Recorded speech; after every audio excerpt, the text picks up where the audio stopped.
Gary Norton Award. Good morning, everyone.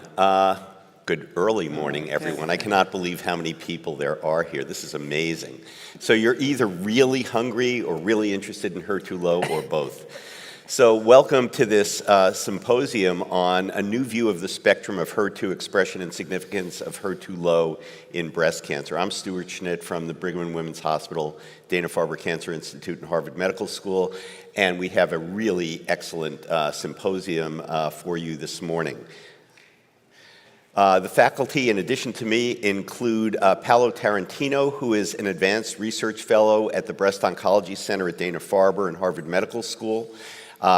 Probably, or arguably, the most published person on HER2-low on Earth as of this date. George Reis-Filho is someone who needs no introduction to a pathology audience. He's Chief of Experimental Pathology and Director of the Experimental Pathology Fellowship at Memorial Sloan Kettering Cancer Center.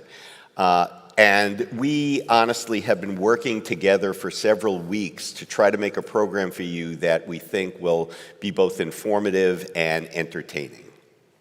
So first, some thank yous to PeerView for providing this session, to AstraZeneca and Daiichi for providing the educational grants for the symposium. If you haven't already done so, please complete the pre-event survey. And I'd also like to welcome not only the people in the room, but the several hundred people who I'm told have joined us online. Look out for additional follow-up polling during the presentation and submit your questions by the iPad preferably, and we will answer them during the Q&A session.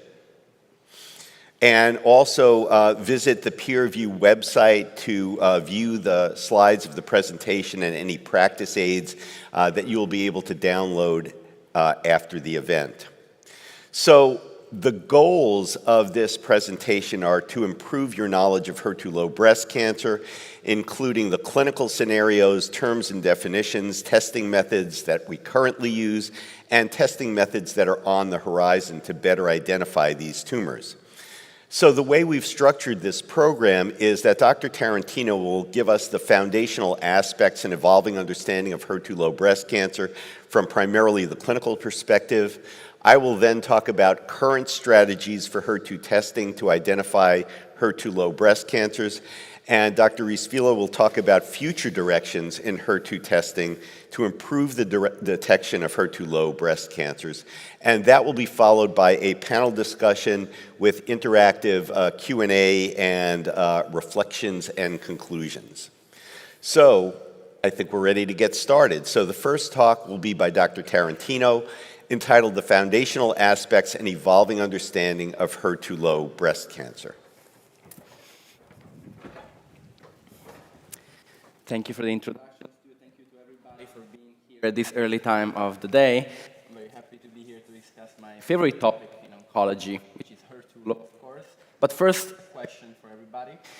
Which anti-HER2 drug is currently FDA approved for the treatment of patients with HER2-low IHC 1+ or 2+ unamplified breast cancer? Is it trastuzumab, pertuzumab, tucatinib, trastuzumab deruxtecan, trastuzumab enhancin, or none of the above? You should be able to answer on your iPads.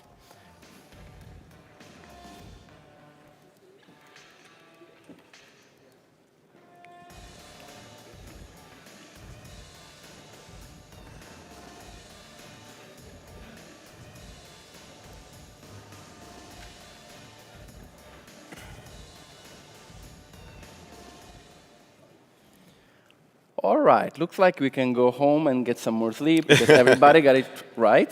Trastuzumab deruxtecan.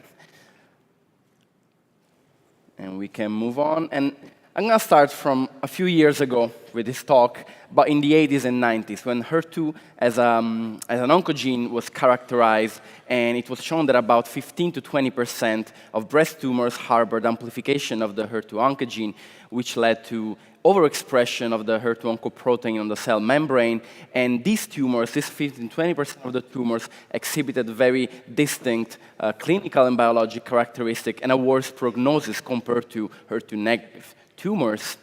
However, this prognostic value was reverted by a development of anti-HER2 agents And in the beginning, it was trastuzumab, an HER2 blocking monoclonal antibody. And the addition of trastuzumab to chemotherapy led to major advancement both in the early and advanced disease settings. Nowadays, not only trastuzumab, but actually 8 anti-HER2 agents are approved by the FDA or EMA to treat HER2-positive breast cancer. And once again, this once was a very aggressive and poor prognostic entity, and nowadays is probably the subtype of breast cancer that we're able to treat the best, even more than or positive HER2-negative. And the overall survival for HER2-positive progressively rising. And in the last trials, we've seen also with certain drugs that we can lead to more than 5 to 6 years of survival in a metastatic setting, and we can cure up to 90% of the patients in the early setting. And this thanks to all of these HER2 drugs. But here's time for a second polling question. So the current ASCO-CAP HER2 testing guidelines define a tumor sample that has HER2 membrane staining that is incomplete and faint, barely perceptible in less than 10% of tumor cells as which of the following categories? Is that HER2 0 or 0 plus, 1 plus, 2 plus, or 3 plus? Please answer on your iPad.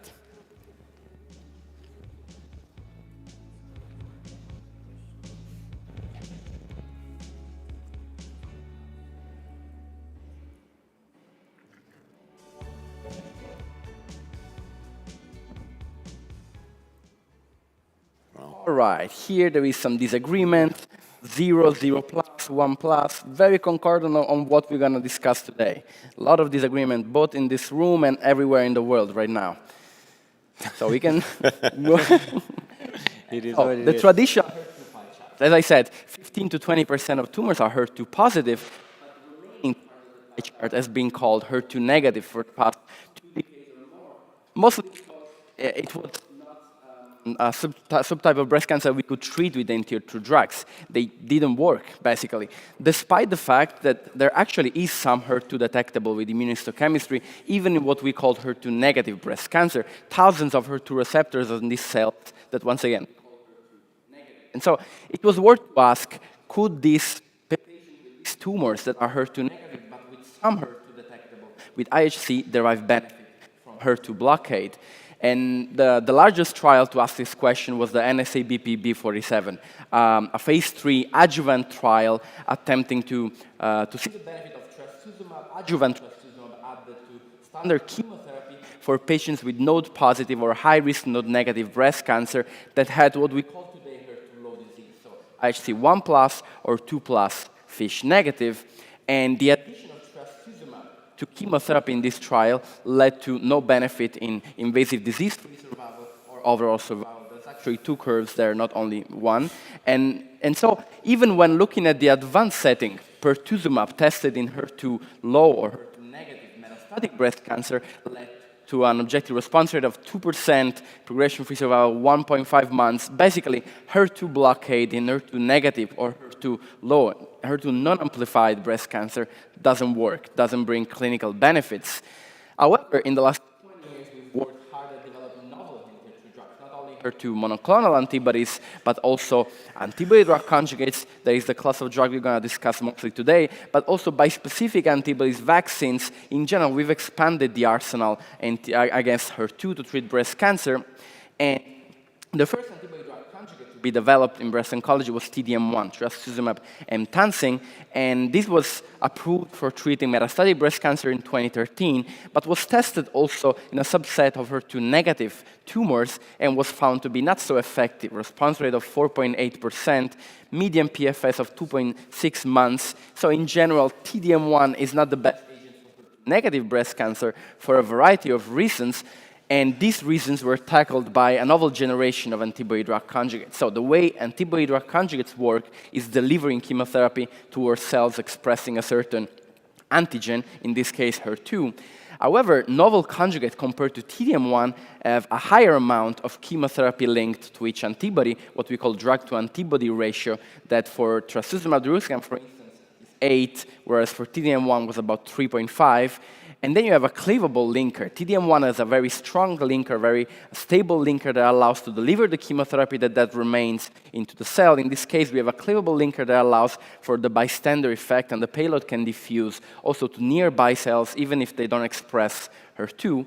And finally, novel payloads. Most of the ADCs we've developed have got microtubule inhibitors as payloads, but novel conjugates are tested, including isomerase 1 inhibitors. And trastuzumab deruxtecan is the agent that exemplifies all of these features. It's got a topoisomerase DXd with a high drug-to-antibody ratio of 8.8 per 1, a tumor-selective cleavable linker, and evidence of bystander tumor effect. And here, once again, the mechanism of action, once the ADC is internalized into the cell, the compound is degraded, the payload can exert its effect in the tumor cells, but can also diffuse the nearby cells and exert the bystander effect. That it's something that is supposed to help in heterogeneous tumors. Tumors have heterogeneous expression of antigens. And the first time we saw the activity of TDXT in HER2 negative or HER2 low breast cancer was in the phase 1 trial, J101, where it was tested in a subset of 54 highly pretreated metastatic breast cancer patients. And in this setting, usually highly pretreated HER2 low setting, we don't expect very high response rate, but in this case, we saw 37% response rate with similar activity in IHC 1+ and 2+, and a median PFS of 11 months. That was really remarkable back then. It was really, really, really remarkable. And also, other agents confirmed that we can target HER2 low expression with antibody-drug conjugates, and in particular, trastuzumab duocarmazine and disitamab vedotin. Two very different agents, but still able to achieve a response rate of 30 to 40%, with a median PFS in this case between 4 and 6 months, just to confirm that this subset of patients is targetable.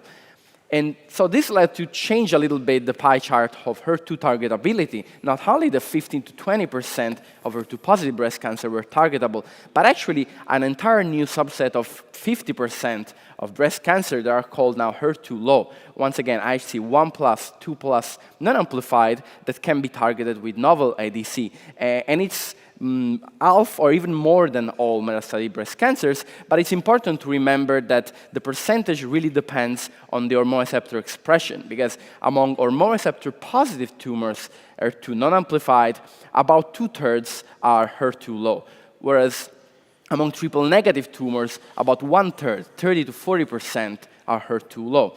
And when we look at this in our subset at Dana-Farber Cancer Institute, what we found was that actually there is a continuous association between the estrogen receptor and the expression of HER2 low expression. And so among triple negatives, you have 40% that are HER2 low, but going slightly up, you have 46% of the ER low that are HER2 low, and gradually increases up to ERI, more than 95%, that in 62% of the cases are HER2 low. So it's always important to remember that there is this strong association, and so the higher the ER expression, the higher the likelihood of having HER2 low expression.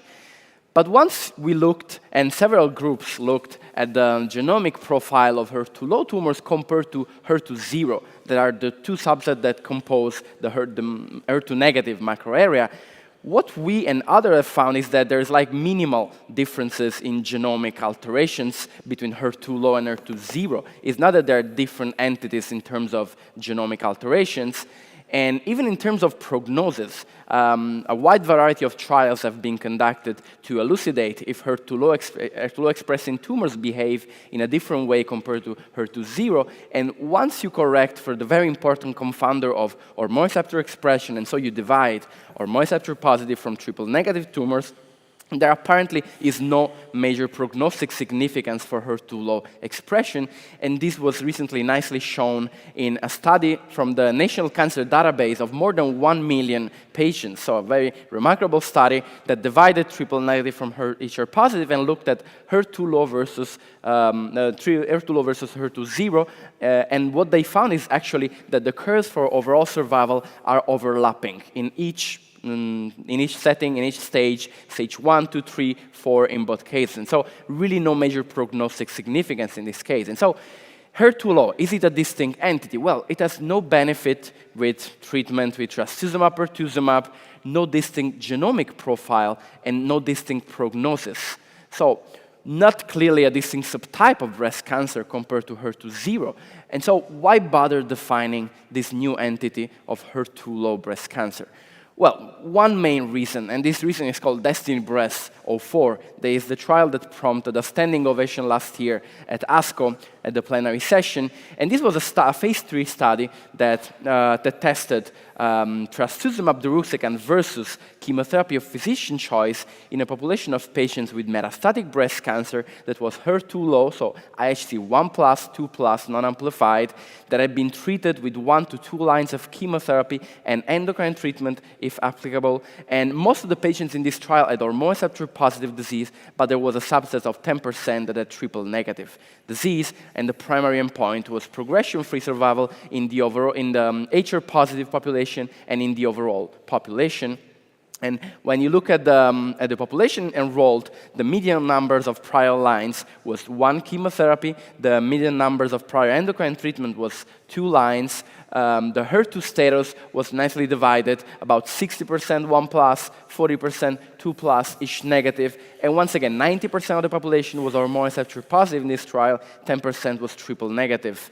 And what you can see is that trastuzumab deruxtecan in this population that is, once again, HER2 low, does not have the amplification of HER2, well, still had an impressive activity and doubled progression-free survival compared to traditional chemotherapy, and from about 5 months to 10.1 months, both in the hormone receptor positive population and also when you added the triple negative population, for an hazard ratio of 0.5 that was statistically significant, and most importantly, also, overall survival was statistically significantly improved with trastuzumab deruxtecan compared to chemotherapy of physician choice, with an improvement from 17.5 months to 23.9, with a hazard ratio of 0.64 that once again was statistically significant, both in hormone receptor positive and in the overall population. And then even when you look at the small subset of triple negative breast cancer patients, only 58 patients, but still there was a benefit in progression-free survival and overall survival, with a hazard ratio of 0.46. So a major advantage for all the population of HER2 low metastatic breast cancer patients. And in terms of toxicities, in general, these were fairly similar to what we observed with chemotherapy, which just shows that ADCs are targeted chemotherapy. So they have a targeted mechanism of action, but they also harbor the toxicities of chemotherapy. And so you still have nausea, cytopenias, and important to remember also pulmonary toxicity can be seen with trastuzumab deruxtecan. This led very rapidly after the presentation at ASCO to the approval by the FDA in August 5th, 2022 of trastuzumab deruxtecan for HER2 low breast cancer, more recently also in Europe in January 26, 2023. For patients with HER2 low, IHC 1+, 2+ each negative, metastatic breast cancer who have received a prior chemotherapy in a metastatic setting or developed disease recurrence during or within 6 months of completing adjuvant chemotherapy. And so now we are at a place where T-DXd is approved for HER2 positive breast cancer, for HER2 low breast cancer, and so the only patients that do not have access to T-DXd are those metastatic breast cancer patients that have a HER2 zero value, about 30% of the population. And so we might ask ourselves, is there any chance that actually T-DXd could work even in a HER2 zero population? And it seems impossible because it's zero, but what we know actually, if we look with better assay, and we're going to see in the next 2 presentations, is that zero is not zero. And we also saw it clinically because in a very smart French small phase 2 trial, the DAISY study, T-DXd was tested in a subset of HER2 zero metastatic breast cancer patients, and the response rate was 30%, which is higher than what we see normally with chemotherapy, with PFS of about 4.2 months, but I believe we need to see more, and we might see soon more, because there is a second trial after DB04, another phase 3 trial, the DB06, DESTINY-Breast06, that is testing trastuzumab deruxtecan versus physician choice of chemotherapy in a fairly similar population to DB04, but with some slight but important differences. First of all, not only in HER2 low, but also in what we sometimes call ultra-low. So those tumors with IHC 0 score where you can still detect some HER2 expression. So less than 10% of tumor cells showing faint expression, more than 0, less than 1. We still don't have a clear name for this, but we can call it more than 0, less than 1, or ultra-low. And this category might expand the targetability of the pie chart further. And then this trial is restricted at hormone receptor positive. There is no triple-negative patients enrolled. It's a larger trial, and it's only for chemo-naive patients. And so we've seen that we have recently expanded the pie chart of HER2 targetability from only those 15 to 20% of HER2 positive to a much larger fraction of patients with HER2 positive or HER2 low. In general, HER2 expressing by immunohistochemistry. However, if DB06 is positive, we might see a further expansion, a further slice of this pie, the ultra-low, or more than 0, less than 1, that might also become targetable with TDXD and potentially other ADCs. But what we will see in the next presentation is that actually there's novel methods that are being utilized to look for HER2 and which might potentially allow to unlock the full pie chart, the full spectrum of HER2. It's important always to remember that HER2 positive is a distinct subtype that behaves in a distinct way and can benefit of a wide variety of HER2 drugs, but still potentially any patients might be eligible if there is enough HER2 expression detectable with novel assays for potent ADCs. And I guess we'll see this in the next future. But before we move on to the next presentation, please take a moment to answer one additional audience poll on HER2-low breast cancer on your iPads.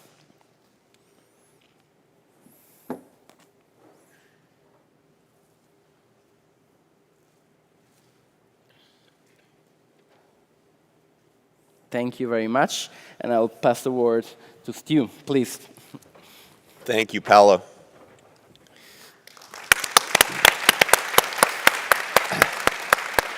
That was a terrific overview on how we got to where we are today in 2023, and what I'd like to now discuss are current strategies for HER2 testing to identify HER2-low breast cancer.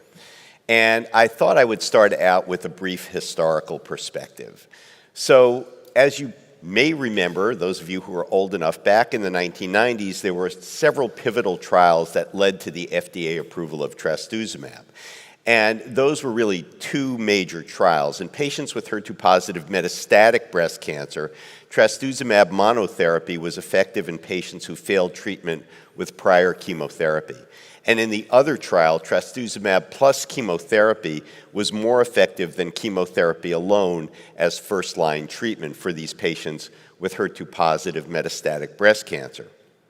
So, that led to, on September 25th, 1998, the FDA approval of trastuzumab, and trastuzumab has now been around for almost 25 years, and you may have lost sight of the fact that back in 1998, this was a really, really big deal, because this was really, as the New York Times said on September 26th, the day after the FDA approval, that the FDA had approved the first genetically engineered drug for the treatment of advanced breast cancer. So this really was totally revolutionary at that time.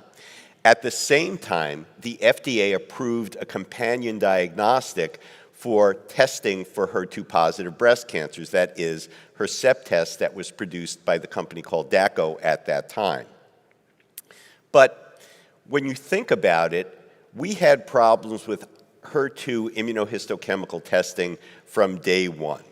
So the antibody used in Hercept test is not the same as the antibodies used in the immunohistochemical assay performed in the pivotal clinical trials. Hercept test had never been evaluated in a clinical trial before its FDA approval. It showed only 79% concordance with the assay used in the clinical trials, and from the beginning there were all sorts of concerns about methodology, sensitivity, and specificity. Furthermore, in the early days of HER2 testing, there was absolutely no standardization of pre-analytic factors like ischemia time and fixation details. There were enormous variations in testing protocols, Hercept test wasn't the only HER2 immunohistochemical assay that was available. There were, over time, many, many other antibodies available with different protocols. But I remember in the early days of Hercept test, Dacco had very stringent criteria as to how to perform the test.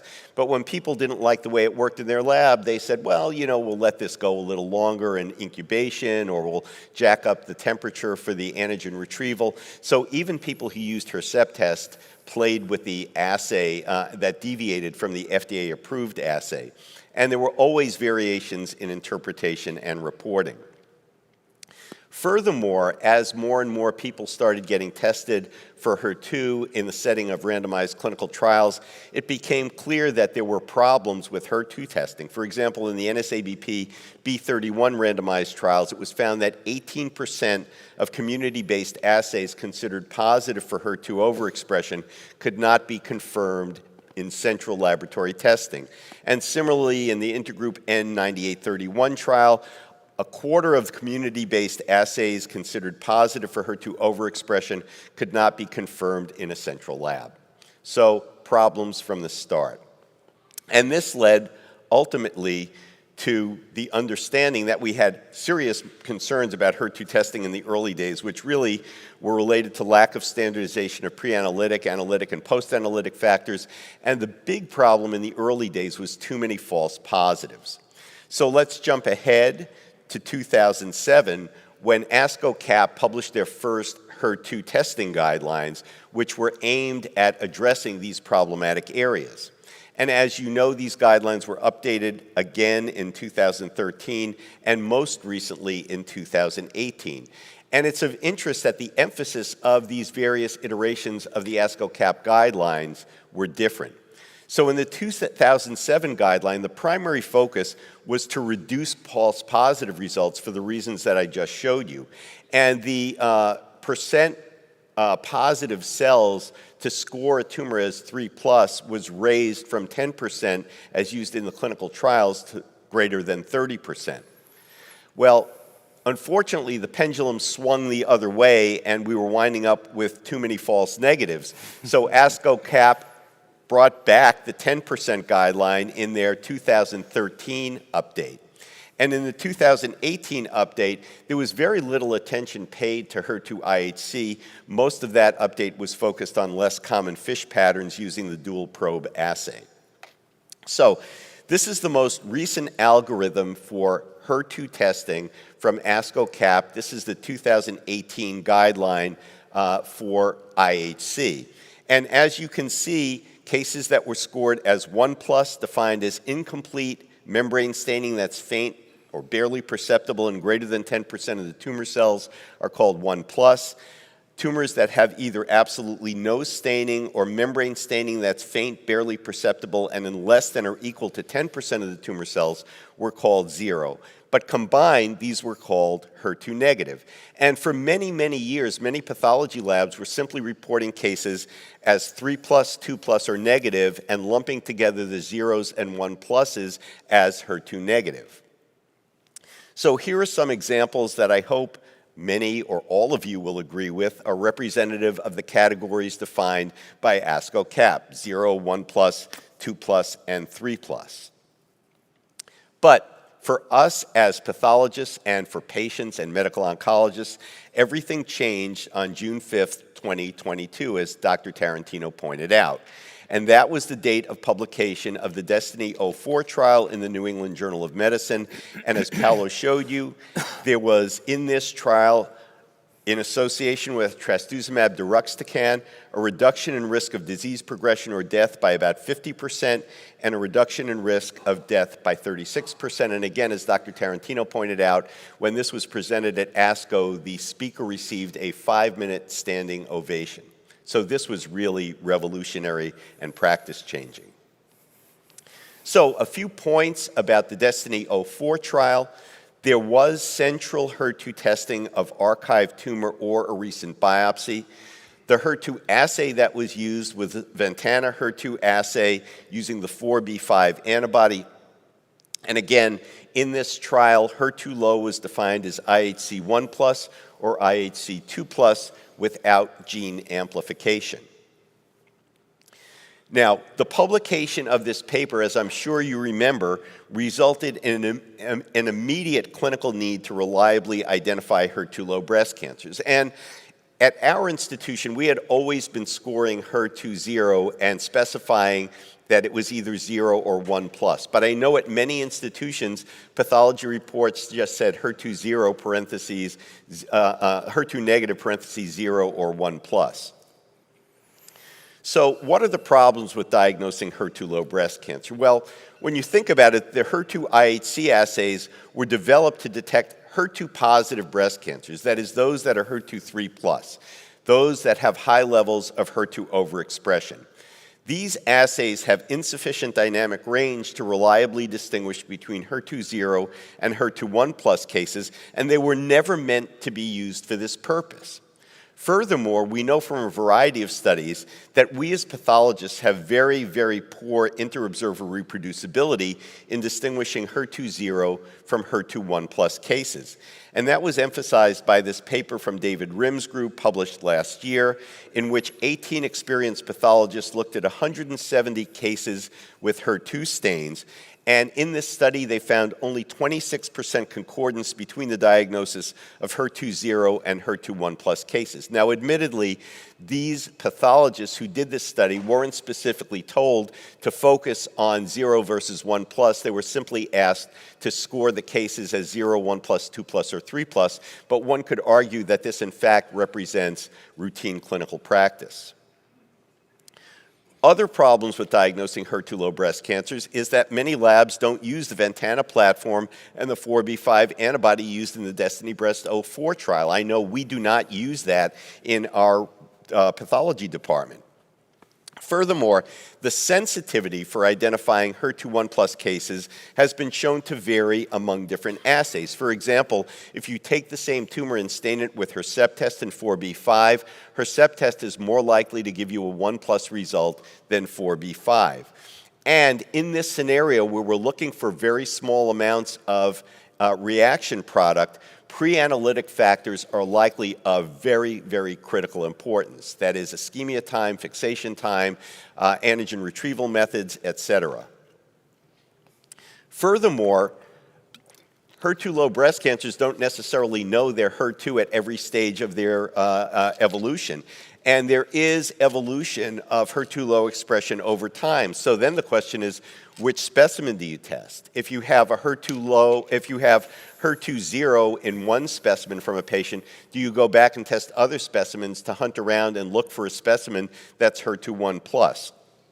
And again, the bottom line is that for about 24 years now, between September 1998, when trastuzumab and Hercept test were approved, to June of 2022, there was no need for us as pathologists to distinguish HER2-0 from 1+ cases because they were both considered HER2 negative. So what are we really being asked to do today? Well, we're being asked to identify breast cancer patients with HER2-low tumors who may benefit from trastuzumab deruxtecan using a test that was never developed to identify those patients, the results of which are subject to considerable inter-observer variability. So we have to function, we have to practice, we have to identify these cases. So what are we supposed to do? Well, I think the best thing we can do now is look to organizations for guidance in this area. And I can tell you that the three of us were involved in the European Society of Medical Oncology, or ESMO, expert consensus statement on the definition, diagnosis, and management of HER2-low breast cancer. And I will give you a preview of that. Dr. Tarantino is the first author on that guideline. And ASCO-CAP will also be coming out with recommendations. So with regard to the ESMO expert consensus statement, this, again, is preliminary. This is not carved in stone, but this is pretty close to probably how it will be published. There were 7 questions addressed that relate to pathologic diagnosis, including how we as pathologists should score HER2-low expression, how should we report HER2-low expression in pathology reports. Then the question is, can all validated HER2 assays be used to interchangeably identify HER2-0, 1+, or 2+ without FISH amplification? How should we handle cases that are borderline between 0 and 1+? What additional education and training do we need to report HER2-low cases? What's the role of external QA programs in this setting? And what technologies may improve the quantitative detection of HER2-low expression? That last question will be addressed in the next talk by Dr. Reis-Filho, but I'd like to focus on 3 of the questions that are probably the most relevant to us right now in our daily practice. So the first one is, how should pathologists score HER2-low expression?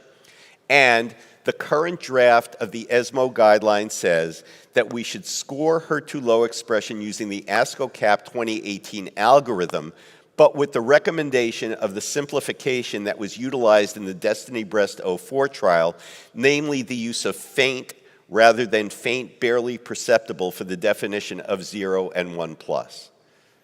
Now let's think about that for just a minute, because I Googled the definition of faint, and one of the definitions of faint, as you can see down in the red box, is barely perceptible. So I personally don't see how dropping barely perceptible from faint is going to change anything, but there were some pathologists in the ESMO panel that felt very strongly about this, and for some reason that's what they did in DB04. So the second question I want to address is, how should we as pathologists report HER2-low expression in pathology reports? And I know a lot of pathologists have been in a panic state about this. But the bottom line is that ESMO will likely recommend that we simply maintain a nomenclature consistent with the 2018 ASCO-CAP algorithm and score HER2-IHC as 0, 1+, 2+, or 3+ in our reports. Now, what does this do? This in turn allows the clinicians to determine whether or not the case can be considered eligible for trastuzumab deruxtecan. And the guideline will likely say that the use of the term HER2-low is not advocated in the pathology report, whereas its use is justified in clinical practice as an interpretation of the HER2 status of the tumor that we provide as pathologists. Now, the third question that I wanted to address is, how should pathologists handle cases that are borderline between 0 and 1+? Because I think this is a critical distinction today. And the bottom line is, currently there's insufficient evidence to recommend how best to categorize these cases. And the recommendation from ESMO will be that they should probably be reviewed by at least one other pathologist and be categorized as best as possible as either 0 or 1+ using the current ASCO-CAP guidelines. Now, what about the ASCO-CAP recommendations? Again, this is under review, I've been told, by Antonio Wolf and Kim Allison, who are the movers and shakers of this. But rumor has it that ASCO-CAP will recommend that we continue to score HER2-IHC according to the ASCO-CAP criteria as either positive 3+, equivocal 2+, negative 1+, or negative 0.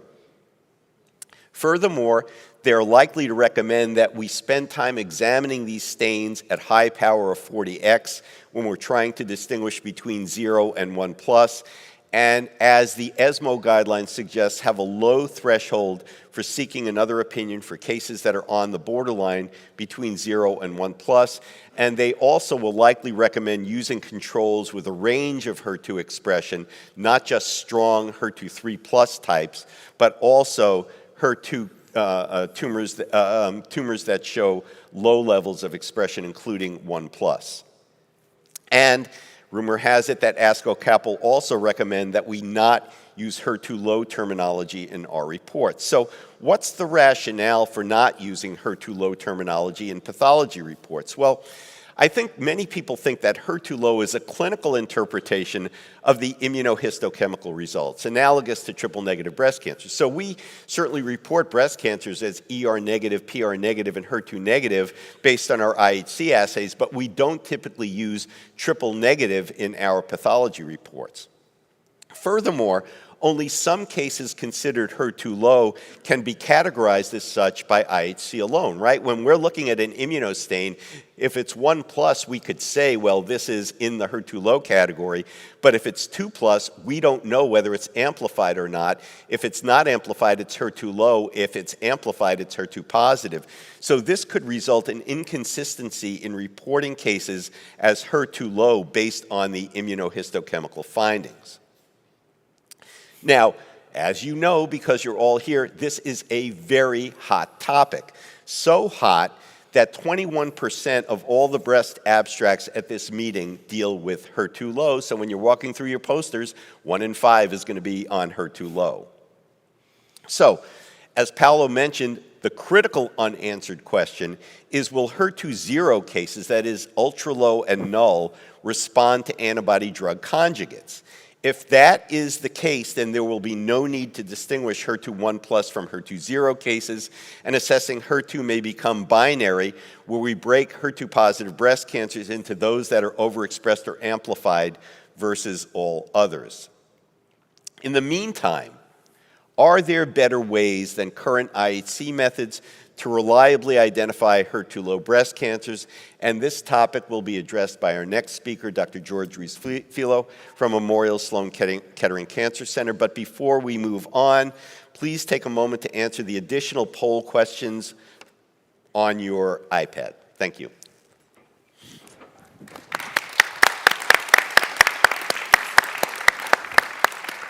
Thank you so much. Thank you for that, Stu. You gave me a really poison chalice now to discuss with you the future directions in HER2 testing to improve the detection of HER2 low breast cancers. It's a great pleasure to be here today and to have the opportunity of discussing this with you, because I think here the technological developments that are coming about will help us define this in a much better way. I'm not sure how clinically useful at this stage, but much better way. Anyhow, so for the purpose of this talk, I'd like just to recap with you HER2 low breast cancers, where we stand now in March 2023. And then I'm going to give you new methods in 3 different flavors: quantitative protein assays, artificial intelligence-derived methods, and transcriptomic methods, and then some conclusions and future directions. So I think now in 2023, where are we? We have to do the HER2 low assessment, as Paolo and Stu have alluded to. We have to use the 1+, 2+, fish not amplified ASCO-CAP guidelines. The immunohistochemical assay that has been developed was not developed for this purpose, was developed for HER2 positive amplified as a surrogate for that. And the inter-observer agreement, as illustrated in Stu's talk, is far from perfect. Furthermore, as we have already mentioned, with the DAISY trial results showing an objective response rate of 29.7% in patients that were HER2 zero by ASCO-CAP guidelines, plus the results of the Breast Destiny 06 trial that will be reported later this year. Everything's basically changing. And we need to be able to provide a much better quantification of HER2 levels in the tumors that are not HER2 positive using the ASCO-CAP guidelines, the 3+ or 2+ish amplified. So with that in mind, there are several novel methods that have been developed recently to ascertain the levels of HER2 expression in cancers. One that's very interesting and I find really appealing in the way it was developed is the HER2 quantitative continuous score. It was developed by the AstraZeneca team, basically using commercial samples to begin with. They used their central testing, the immunohistochemical results, and then trained a deep learning method based on pathologist annotation, so it's a supervised method of analysis to quantify the expression levels of HER2 in the different subcellular compartments, including the cell membranes. Then they developed this assay and applied to the material of the J101 phase 1 trial with trastuzumab deruxtecan. And what was really exciting is that when they looked, have a look at this, when they looked at the results of the HER2 negatives, they're not HER2 positives by ASCO-CAP guidelines.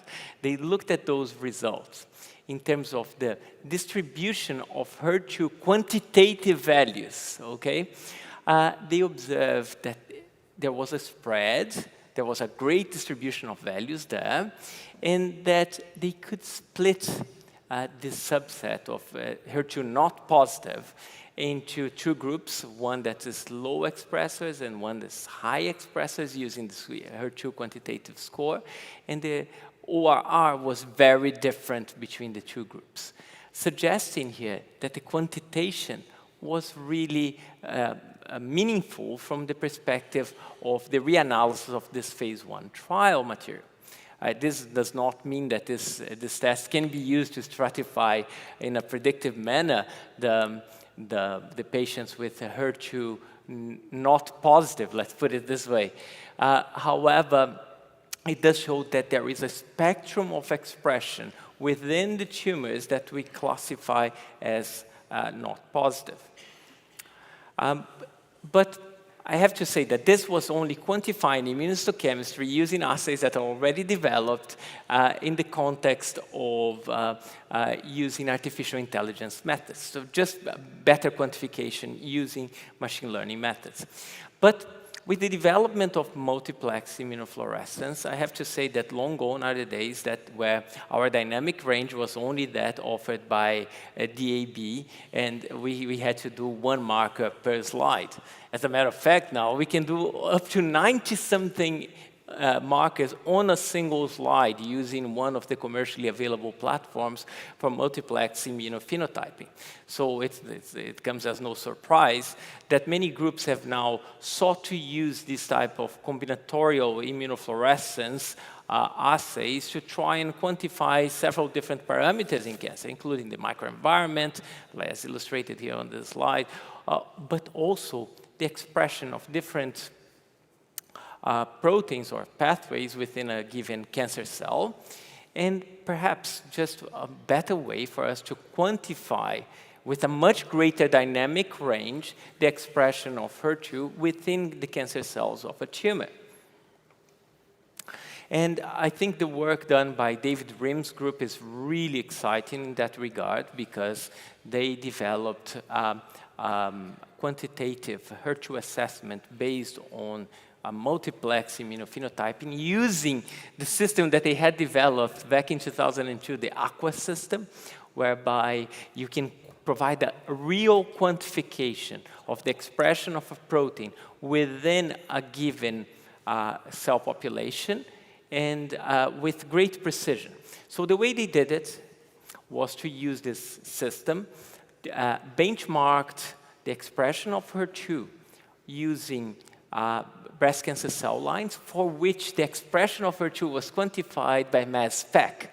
So there was a real comparative, a gold standard coming from the cell lines where they benchmarked the assay against, and then they used the characteristics of the AQUA system whereby they could assess the expression of HER2, they could put a mask to identify the cancer cells, and then quantify it in absolute terms. And what they found was, again, really exciting and proving a very important point that goes back to the comments that were mentioned during the previous talks. That is that even within HER2-negative breast cancers, there's a great degree of HER2 protein expression that we may not be seeing or quantifying adequately using the ASCO-CAP guidelines. Have a look at this. These are the results of this quantitative approach that Dr. Rim's group developed. Here are breast cancers. Each bar here is a breast cancer. Color-coded according to the legend here using the ASCO-CAP guidelines. And I hope you can appreciate here that there are examples of, let's say, HER2-negative cancers that expressed pretty high levels, HER2 zeros by immunohistochemistry that expressed pretty high levels of HER2 using the system. And because they had benchmarked this against mass spec, they could define the limit of quantitation of the assay and the limit of linearity. So you would have a much more granular quantification of the HER2 levels within each one of the breast cancers. And this study showed two very important points. That, for instance, cases classified as HER2 1+, as cases A and B, could have really levels at the limit of quantification, but sometimes much higher. And they were still classified as 1+. And 2+ could, again, the same story, go from very little to pretty high as well. So showing that these categories that we use for using immunohistochemistry actually can comprise a really wide spectrum of expression levels if you quantify them more accurately. Importantly, these two assays highlight a very important point, that we can have low expression, absolute quantitation, on the basis of low levels of expression across all tumor cells, or we can have, because small number of cells within a tumor express high levels. And we have to remember that these assays then also provide information related to heterogeneity within the cancers. And I think that that can be really useful when we start thinking how we can start stratifying these patients in a better way. Paulo is looking at me and thinking, George, stop talking nonsense here. There's the bystander effect. But we do not know the extent of this bystander effect yet. And the final approach here that was presented at the San Antonio Breast Cancer Symposium a few months ago was another approach developed by Patrick Coyne, whereby basically they extract tissue from the sections using laser capture microdissection and then use reverse phase protein arrays to quantify the expression levels of HER2. And this is a method that, if done with very stringent quality control, can be really quantitative as well. And they analyze 175 HER2 C0 breast cancers. Some are positive, some are negative. And what they found here that, again, is really important and consistent with the results of the DAISY study, consistent with everything that has been discussed before, that approximately 43% of HER2 0 ER positive breast cancers express some levels of HER2, and that within the HER2 zeros ER negative cancers, around 30%, 29% express some levels of HER2. So I think that the bottom line here is the category that we call HER2 0 now comprises a subgroup, a sizable subgroup that does express HER2, and we're not calling it HER2 low or whatever terminology you want to call. Now, moving on to the artificial intelligence methods here, but not to quantify the expression on let's say, process slides. Artificial intelligence methods apply to H&E slides to infer, let's say, the HER2 status on the basis of H&E stained sections. And this has come to become possible because of the technological developments of the last 10 years with the development of slide scanners that produce images that are of sufficient quality and sufficiently quickly so that we can use them. And now several places are accruing large cohorts of these slides. For instance, at Memorial, we have almost 8 million slides digitized. And with the development of computer processing power, storage, and the graphic processing units, in these large collections of slides, we now have the ability of deploying artificial intelligence approaches to answer many, many different questions when it comes to breast cancer, including improving diagnostic accuracy and efficiency, cancer typing and grading, characterizing the immunomicroenvironment of tumors, quantifying immunohistochemical assays, as I've just shown you, identifying novel biological subtypes, or even come with predictive markers. But one aspect that I would like to highlight here is that we can even predict phenotypes or genotypes coming from just based on the H&E. And does this work? Yes, it does, because there are two proofs of principle published in Nature Cancer in 2020, one by one of my close friends and collaborators, Dr. Jakob Kata, the other one by the Sanger Institute, where basically they obtain data from TCGA, just the images and the labels for mutations, for gene expression signatures, or for clinical parameters, and demonstrated that one could infer from the H&E, the presence of, for instance, 53 mutations really accurately, could identify some gene expression signatures like the basal-like signature here with a pretty good area under the curve over 0.8.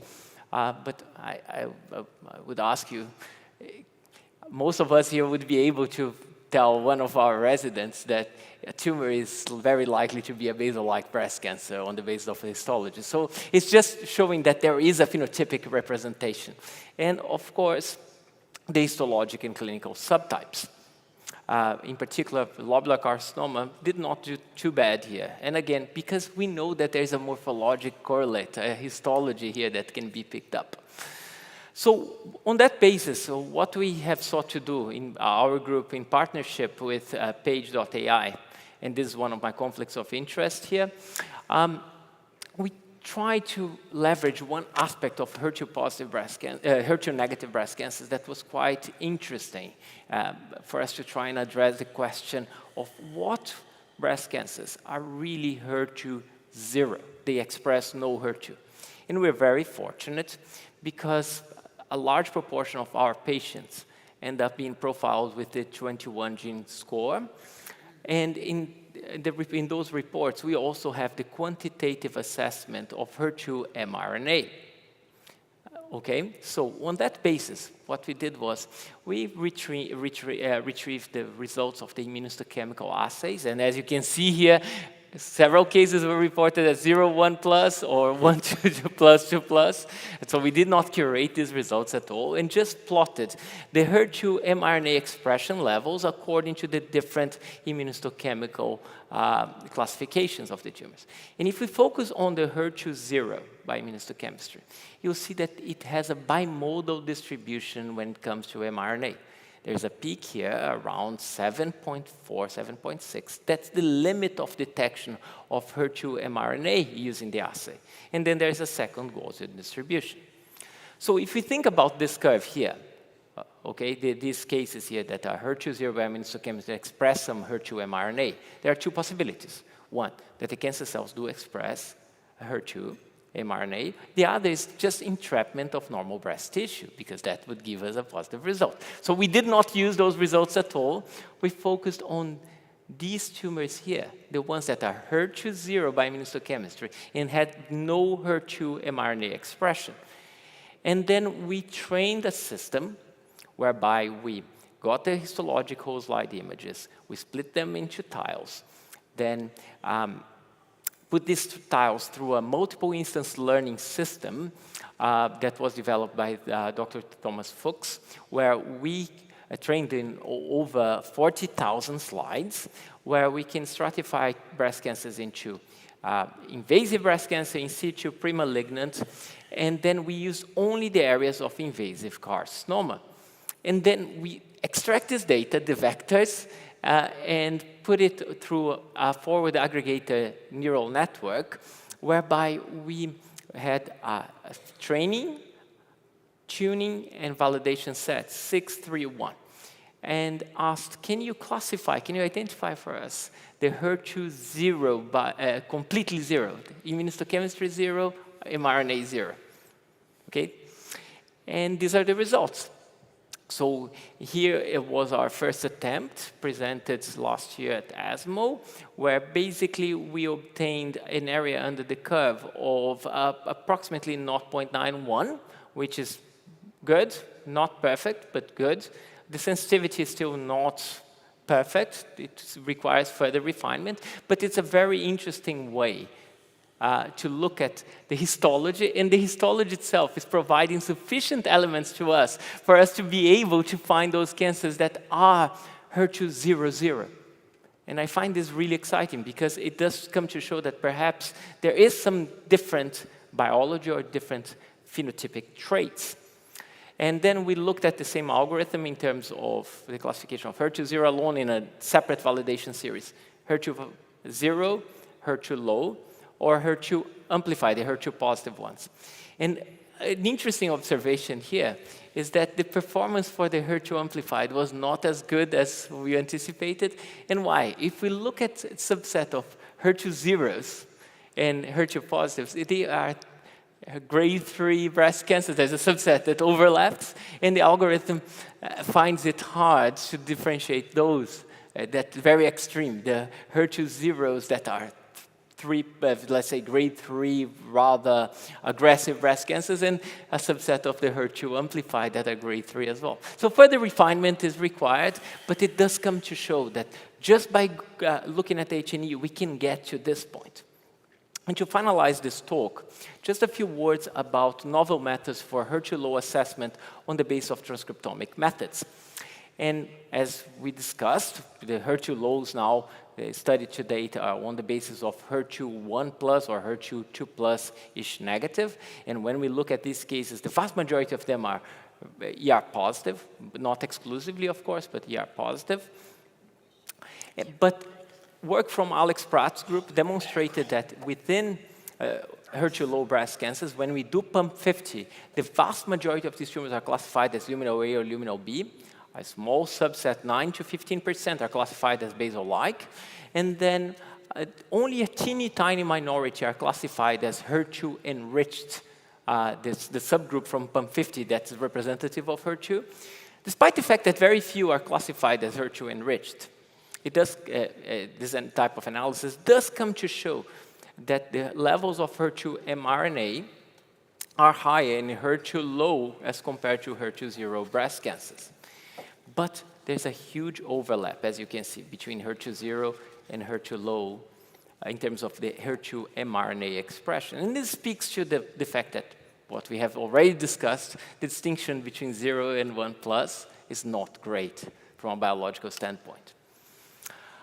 We have also come to understand two important points, that transcriptomic profiling methods now are highlighting the heterogeneity in terms of the biology of HER2-low breast cancers. There are at least 4 subsets of HER2-low breast cancers on the basis of the work from Caterina Marchio, where they performed transcriptomic and genomic analysis and found these groups, the lymphocyte activated that have abundant lymphocytes, the unique HER2 gain that are the cases that are HER2-2+ fish equivocal, and they seem to have a different transcriptomic profile.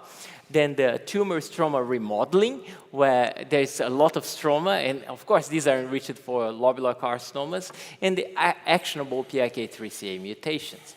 This classification is not ready for prime time, but it does illustrate a very important point, that HER2-low breast cancer from a transcriptomic and genomic perspective, they are not unique. They are not a single entity.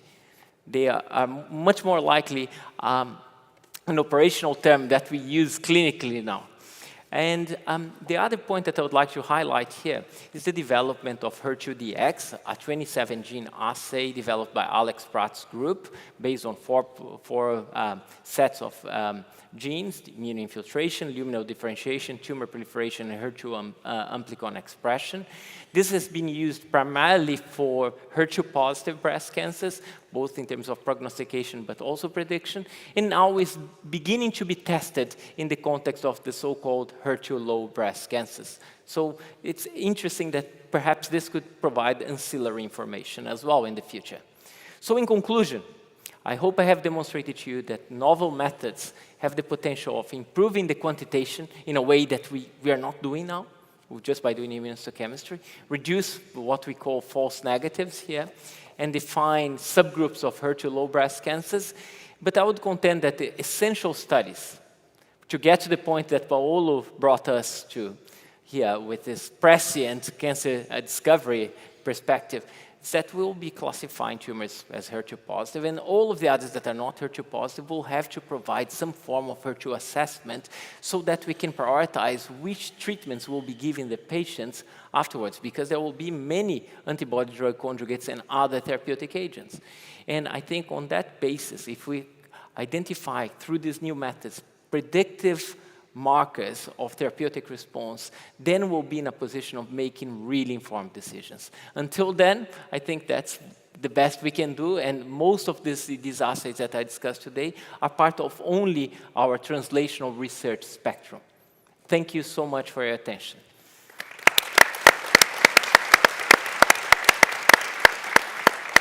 So now, asking the question again, Which anti-HER2 drug is currently FDA approved for the treatment of patients with HER2-low IHC1+ or 2+ not amplified breast cancer? You have the answers there. You can read them and make your best choice.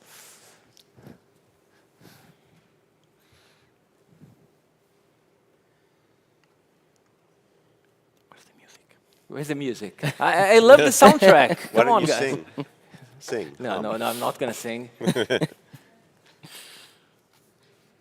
I don't want people to have nightmares tonight. All right. So we look Nice. We So improved. is that An increase. statistically significant? Definitely. And clinically meaningful. Clinically meaningful. Yeah, he's saying that we attain clinical utility here. Excellent. And next question.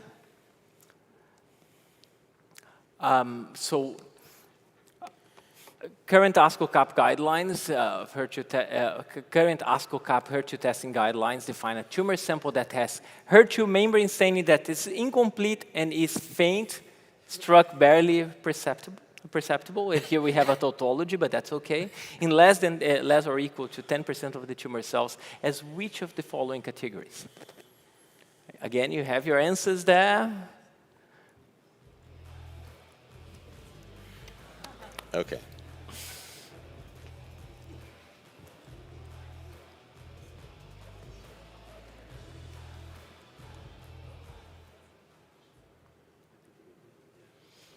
Wow. Excellent. Excellent. Yeah, Yeah, very good. very good. With that, thank you so much. We now go into the Q&A, and Yeah. I'll ask Stu to come back here. Thanks. We've gotten a lot of questions from the audience and from people online. Some of them were submitted before the session and have already been answered, so we'll focus on some others. So there are a couple of clinical questions that I think are most appropriate for Paolo. And one was, have we had a discussion with our oncologists at Multidisciplinary Tumor Board, and how many patients are treated with TDXD based on our institution's IHC score, and how much faith do you as clinicians put in our score? Well, first of all, I'll start saying that I think DB04 had one interesting, let's say, impact in the fact that it put together clinicians and pathologists to discuss about this so often and so hardly, and so it really was helpful to understand each other, the issues and potential solution on its side. I would say that we trust current staining, current results, because of course in the past, the distinction between 0 and 1+ was non-existent. Clinically, they were the same. And many reports that we have say 0/1+, just because, once again, there was no difference in the past. They were both negative. And so now, looking back at a sample from 2016, 2017, 2018, it's hard to really rely on that. Although I have to say that in DB04, the way patients were enrolled in the trial that kind of brought HER2-low to the practice, even old samples, even HER2 scored on all samples predicted the activity of TDXD over chemotherapy. And I think for us clinicians, this is an important point because these results presented by Alice Pratt at San Antonio showed that either if you look at HER2-low expression on a recent biopsy performed just before starting the treatment, or on an archival biopsy, or even on the primary tumor resected years and years ago, still TDXD was superior to chemotherapy. And so this kind of comforts us that we can rely even on old samples, but still there is the likelihood that if you pick an old 0 sample, that might turn into HER2-low with current knowledge that we have. So from a practical point of view, let's say a patient has a lumpectomy and radiation therapy 5 years ago, develops metastatic disease that was biopsied 2 years later, got chemotherapy, and now develops a new metastasis. Where do you test for HER2-low, and what do you believe? So if it was called 0 back at the time of the lumpectomy, do you test the most recent metastasis? What do you want to see from us? We want to see HER2-low, of course. and that's the thing. Like, now we have a very potent treatment that we can use for our HER2-low patients, we know about all the issues that we have between 0 and 1 plus. And so we really don't want to deny a treatment that can be beneficial, that has an overall survival advantage for our patients based on a borderline score, let's say. And then we've seen that there is heterogeneity in time, and you can have a patient that was HER2 low on the primary tumor, and then on the last metastatic biopsy is HER2 0. And we don't really know if this patient's benefits, although this retrospective analysis from DB04 seemed to suggest that even just the primary tumor is enough. HER2 low expression on the primary tumor is enough to have activity from TDXD that is better than chemo. So in general, I feel that as clinicians are being very pragmatic, and we just look at HER2 low on any sample in the history of disease, and if there is no HER2 low of any samples, and if it's safe, perform a new biopsy and look for that HER2 low that can give access to a very potent drug. Okay. Well, you know, one of the struggles we have, as I mentioned, and as you well know, is distinguishing between the zeros and 1 plus, or the ultra lows and the nulls. And, you know, again, at the ESMO consensus guideline, there was really no recommendation on how best to deal with those cases. So as a clinician, do you prefer, if we're on the borderline, that we push it to 1 plus or that we push it to 0? I know the guidelines specifically say what we should do, but from a practical point of view, when we have a case where we're sitting there struggling and 2 people look at it and we're not sure if it's 0 or 1 plus, what do we do? I feel that DAISY really helped in this sense, because if I thought that 0 means 0 response rate, well, then I want to be extremely careful at avoiding using TDX inhibitor to 0. But since we've seen that 0 still can mean 30% response rate, meaningful PFS. Still, we see that there is HER2 expression, even in HER2 0. So actually, I really feel like if you're generous with that report and put 1 plus instead of 0, I'm very happy. Well, you know, that's really comforting, because certainly in many pathologists with whom I've had this discussion around the world, and oncologists in other countries, a lot of people say that zeros have become vanishingly rare in their clinical practice. And Stu, I keep joking with our colleagues that in the last 6 months, the whole biology of breast cancer has changed, because the rates of HER2 0 went from a given number to less than half of the original number in 6 months. So, yeah. But I agree with Paulo that we need a certain dose of pragmatism here.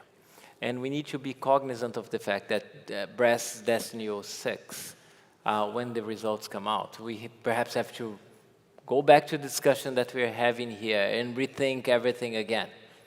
Because if the trial is positive, it means that what we call 0 now is just it's not sufficiently accurate for us not to give the treatment for those patients. So a lot will change in the next 12 months, and we need to be cognizant of that. This is a transition period.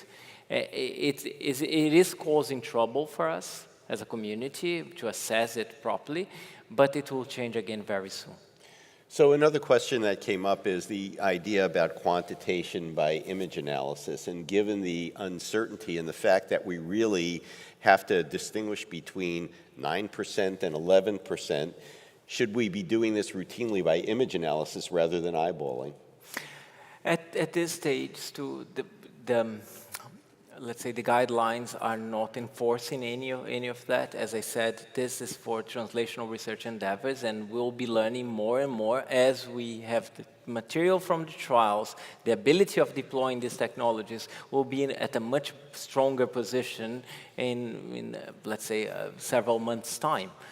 It's important, however, that we are aware of all of these technologies, because they may be required in the future, in particular, because of the availability of additional agents in the patient journey, in the metastatic cancer patient journey, that will be overlapping in terms of indications. So there will be a point where we'll have to prioritize which therapy we give and in which order. And in that regard, I think those assays will prove very useful. Okay. So, Paolo, one question came up about DB06 and what assays being used in DB06 to determine HER2 status. to my knowledge, it's the same assay used in DB04, is Ventana 4B5 assay, and so it's likely if the results are positive, that might be the assay. There is a proof for that, but once again, there is many other methods that are being utilized to assess for HER2. And one thing I wanted to add is that we do want pathologists to be generous on HER2 in a metastatic setting, in the current use of TDXD, but there are studies ongoing in the early stage setting. There is a curative setting. We know that TDXD is a drug that has potentially fatal pulmonary toxicity among its toxicities. So probably as the development of this drug advances, we might need also to think at each setting in a different way. And so in a metastatic setting, a pretreated setting where we don't really have major other available treatments, we want something to be generous. We want to have a low threshold to utilize it. In the early stage setting, probably we really will need to be careful about the way we assess HER2, because we only want to use TDXD and to risk the toxicities of TDXD if we know that it can be beneficial. Okay. So there are a number of questions about heterogeneity. For example, how do we define it? How do we deal with it? George, do you want to address that? Yeah, it's interesting that a large proportion of these so-called HER2-low breast cancers, we can see the expression or low levels of expression of HER2 in a large population of cells within the tumor. But there's some variability, but you can detect. So in terms of saying it's present or not, in the large proportion of tumors, we see some expression. But now that we're using really quantitative methods, we start finding tumors where there are only pockets of cells that express some HER2. In old studies, when we're thinking about HER2 amplified, let's go back in time, back in 2015, okay, several studies, some done by Anne Vincent Solomon and our group, where we looked at HER2 amplification, and then we microdissect these components and looked at them. The number of cases that had clonal heterogeneity, amplified, not amplified, was not high, was limited. Now in the HER2 low, that proportion is likely to be much higher, with low to zero and varying.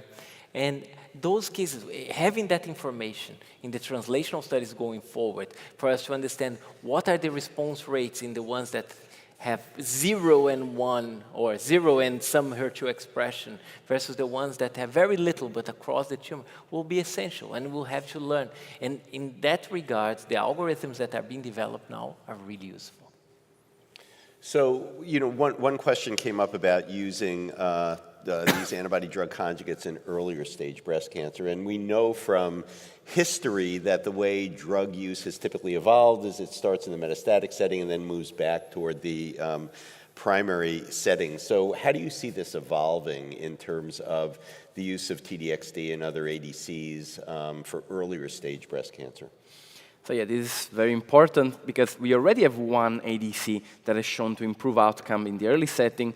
TDM1, trastuzumab enhancing in the Catherine trial, has shown that among those tumors that are resistant to trastuzumab and chemotherapy, we can improve outcomes utilizing escalating to TDM1 in the adjuvant setting. And there is a phase 3 trial ongoing that might report, not too late, the Destiny Breast 05 that looks at trastuzumab deruxtecan versus TDM1 in these trastuzumab refractory tumors. So in the adjuvant setting for tumors that have been pretreated in the neoadjuvant setting. And I think this is a very appealing setting because you've already treated these patients, this tumor, with standard of care chemotherapy, trastuzumab, pertuzumab. And if that's not enough, you escalate to probably the most powerful anti-HER2 agent that we have at the moment. There is trastuzumab deruxtecan. And you might be able to improve outcomes there. There is also a neoadjuvant study ongoing, that is Destiny Breast 11, looking at trastuzumab deruxtecan versus multi-agent chemotherapy and trastuzumab and pertuzumab. And there I feel that it's a bit more risky because there you're treating tumors and patients without any selection based on prior treatment. And so that is where, even if the trial is positive, I would really like to understand those tumors, if they're bad tumors, or if they're average tumors or good tumors, and if we need the most active treatment, or if we could just treat these tumors with a little bit less. So there's a whole work ongoing in that setting, but I feel that in the future we'll be able to tailor treatments better, and in this, something that might be helpful is the HER2-DX test, or in general, something that looks in a multifactorial way at the HER2 expression, at the immune landscape of these tumors, and the proliferative aspects of the tumor, and so can really tell us if this is a tumor that we expect to recur or not, but definitely work in progress in that setting. I had just a question for Paulo here. So what do you think will be the role of predictive assays in this, in particular in the adjuvant or early stage setting? I think it's going to be huge, because when you have only one treatment, you don't really need to adapt much. But when you have 3, 4, 5, 6 available effective treatments, you really want to understand if you can give just, for instance, THP is a regimen that is emerging. There is a trial enrolling across the US, the CompassHER HER2 PCR, looking at giving patients with stage 2 to 3 HER2 positive breast cancer only one chemotherapy, paclitaxel, trastuzumab, pertuzumab, that is very well tolerated. And then if they achieve pCR, just continuing with their HER2 blockade. And this is very appealing. However, I would be scared to treat with just one chemotherapy a patient that has a tumor for which I perform one of these tests and it says, this is very aggressive. There is extremely high HER2, refractory HER2 blockade, extremely highly proliferative rate, it's got a high likelihood of recur. In that case, I might want to escalate. And we are not yet there. Right now, the best we have is treating this tumor in the neoadjuvant setting and see what happens at surgery. But I think we need to get there in order to adapt treatment and to spare toxicities, but still cure as many patients as we can. So there was, I think, a very practical question about which immunohistochemical assay we should use. Should we use Herceptin first, look at the results, and then use the Ventana antibody, use Ventana up front? Well, the problem, at least for us, is that we can't be starting new methods of testing in our lab where we don't have the platform. For example, we do not have a Ventana immunostainer in our lab, and I don't think there will ever be a plan to get a Ventana immunostainer to do one assay on one subset of malignancy. So I think we're all kind of stuck with doing what we have in our lab and trying to do the best we can, knowing full well that there may be differences with different antibodies and different platforms. Any other comments about that? I would agree, Stu. At this stage, given the state of flux we are, I think we need to be pragmatic. Yeah, and the other thing is, I know that there are some labs that have kind of tried to retitrate their antibody to see if they could pick up more 1+ than 0s, but that comes at a price because you wind up potentially getting more false positives. So I think, for the time being, I think we just need to sit tight with the assays that we're using. If the assays have been validated, if you're in a QA program, if you're in the CAP program and your assay is working well, I think you need to just do that and do the best you can with it rather than go out and buy a new machine or start retitrating your primary antibody. And the guidelines, too, are not recommending anyone to go back and unlock their assays and go back to the drawing board. Right. What we are providing and in these different guidelines is a set of best practices using the current assays that we have available. Absolutely. Of course, validated and subjected to quality control programs regularly. That's essential. I cannot stop emphasizing this point. We need to be doing the best we can with the methods that we have. So one question that came up is, would you recommend retesting a HER2 negative?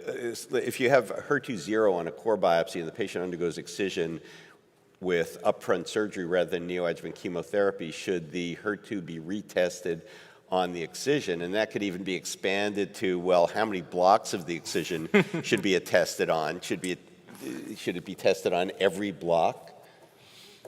I mean, how hard, I guess the bottom line is, how hard should we be hunting to identify HER2 low breast cancers in cases that are initially called HER2 0? So I'll first give a yes/no answer, and my answer is yes, because we do see some cases that are HER2 negative on the core biopsies and then turn out to be actually even HER2 positive. And so you can really improve outcomes in those cases. How many blocks should we look at? Let's see what George thinks. What I would contend is that, again, we are not making any changes in the guidelines. We are not prescribing testing every single block. We're not asking for these fundamental changes. But if we test more, we'll just experience this phenomenon that we're seeing, that the number of cases that we classified as HER2-0 is going to be going down and down and down. Of course, it's more testing, more possibility of a borderline result using an assay that was not developed to detect that particular window of expression. Of course, we'll get more. But I'm pretty confident that these questions will not be as relevant in a year's time. So we know that some breast cancers that are clinically HER2 negative have HER2 mutations when you sequence them.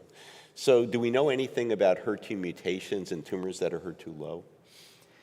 I believe there is no major association between the two variables. One thing that we learned actually from the lung cancer setting is that HER2 mutations, tumors with HER2 mutations can respond to ADCs, to T-DXd very well, even without IHC expression of HER2. And we don't know if that's related to the heterogeneity or to what, but in general, HER2 mutant tumors are kind of a distinct entity. In breast oncology, we learned that we can treat those with TKIs like neratinib, but it's still something that we are learning about, and I feel that it's a bit distinct from HER2 low expression.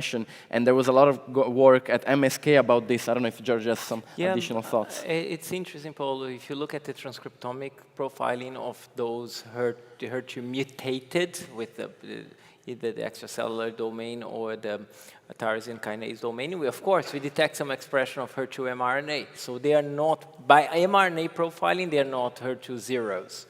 And of course, it's expected. It's a gene that's mutated, and it has an activity because it's expressed. Otherwise, it would have no biological impact. Now, how this translates in breast specifically with the current scoring system, we are doing this analysis actually at present. So one question, one of my favorite questions is, why test? But my guess is, I don't know if that person asked that question and then left the room all fed up, but if you're still here, I do think that, of course, it's important to test for a variety of reasons. We need to identify 3+ or amplified cases, and certainly, you know, as hopefully we've demonstrated that it's important, at least at the present time, to distinguish 1+ from 0 cases. That is the null end of the 0 cases. Now, whether or not that will still be important over time, and again, as we all said, whether we go back to kind of a dichotomous or binary way of looking at HER2 in terms of amplified and or overexpressed versus everyone else, that remains to be seen. What's your crystal ball telling you about the zeros? And also, do you know why the HER2 nulls or total negative ones were excluded from DB06? So first of all, I would like to comment to actually thank those that back then in 2017, 18, thought of expanding the testing of these ADCs not only to HER2 positive, which were the ones actually thought to benefit from it, but also to HER2 low, because I think that was a bold move to test an NTR2 ADC in a HER2 negative, non-amplified subset of tumors. And that led to where we are today, that we have a drug that improves overall survival. And I really believe that back then, that was already bold enough, probably. And so treating also IHC 0, of course, could have been included in the trial, but back then 0 was supposed to be 0, was supposed to be very negative, was supposed not to respond. I think it was reasonable somehow to treat HER2 low expressors and then gradually expand. The thing is that, of course, based on that decision, now we are in this temporary evolving moment in HER2 assessment and HER2 and treatment of patients, and we need to adapt to this change. But I think it was bold enough back then, and it was very bold for the DAISY investigators to have a cohort of patients with HER2-0 breast cancer in their trial. There is a small phase 2 trial. It's not a large phase 3 trial, but it's very interesting, showing 30% response rate in IHC0. And I saw a very interesting question asking, why is there activity of TDXT in HER2-0? And I think the answer is not only one. There's more than one answer to this question. One part of the answer is that ADCs, antibody-drug conjugates, are chemotherapy somehow. And when you inject this monoclonal antibodies with attached chemotherapy, some of that chemotherapy will detach. In certain cases, with unstable ADCs, it will be detaching a lot. And so you do have some traditional chemotherapy effect that goes everywhere, just kills any cells regardless of any expression. And so, for instance, with the TROP2 ADC, sacituzumab govitecan at San Antonio, we saw that there was activity regardless of TROP2 expression. And part of that is probably because that is directed chemotherapy, but is also free chemotherapy having effect. And then another part of the answer is the bystander effect, of course, because once the ADC binds to the cell, there is internalization, release of the chemotherapy to surrounding cells, and you really need just a tiny bit of HER2 to have activity. So we are learning about that, but I really think these ADCs are very complicated, and we'll need some time to figure out well how they work. There's a third point here, Paulo, because there's a subset of these HER2-negative or HER2-low breast cancers where there's a substantial entrapment of normal breast tissue. And remember, normal breast tissue does express HER2. So one could be witnessing this HER2 bystander effect, not on the basis of the expression in the cancer cells, but even in the entrapped normal cells. So there are so many mechanisms, so many reasons for these tumors to potentially respond. Of course, it behooves us now is to do the translational studies that are required for us to address all these questions in a state of flux. And we have to remember this. We should not be too harsh on ourselves. We should accept that more will be disclosed to us almost every week now going forward.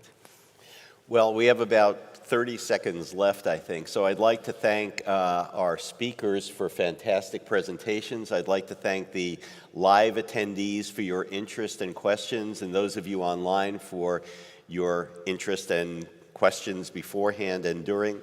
And I'd like to thank, again, PeerView for setting this up. I think this was a very, very important session for us as pathologists today. And again, thank AstraZeneca and Daiichi for funding this session. So thank you all very much.